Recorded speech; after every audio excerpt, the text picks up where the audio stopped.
Welcome to the Learning Pines YouTube. We hope this video helps. In this video, I will explain how to use mid-air deathblows in Sekiro. This powerful technique allows you to instantly defeat certain enemies by striking them from above. It's a fantastic way to gain an advantage in combat, especially against foes that are otherwise challenging. We'll go over the fundamental principles, helping you understand when and how to best employ this move. By the end, you'll be ready to incorporate this stealthy and effective maneuver into your gameplay, making your journey through Sekiro much smoother and more strategic. Let's dive in. Executing a mid-air deathblow is simpler than it might seem, but timing is key. First, you need to be above your target, either by jumping or falling from a ledge. As you descend, keep an eye out for the red deathblow indicator that appears over the enemy's head. Once you see it, quickly press your attack button. This will trigger a cinematic and instantly eliminate your foe.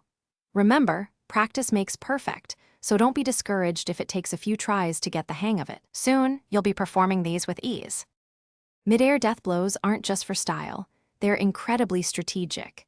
You can use them to thin out groups of enemies before engaging in direct combat, or to take down a particularly tough opponent without a lengthy fight. Look for opportunities in areas with verticality, like rooftops or ledges. This technique is also excellent for dealing with enemies that are unaware of your presence, allowing for a swift and silent elimination. Mastering these applications will significantly enhance your combat efficiency and open up new tactical possibilities in your adventures. To truly master the mid-air deathblow, consistent practice is essential.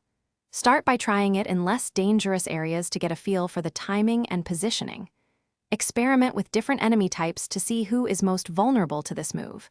Don't be afraid to fail. Each attempt helps you refine your technique. Once you're comfortable, integrate it into your regular combat flow. This skill, when used effectively, can turn the tide of many battles, making you a more formidable and versatile Shinobi. Keep practicing, and you'll be a master in no time. Thanks for watching. Consider subscribing if we helped you.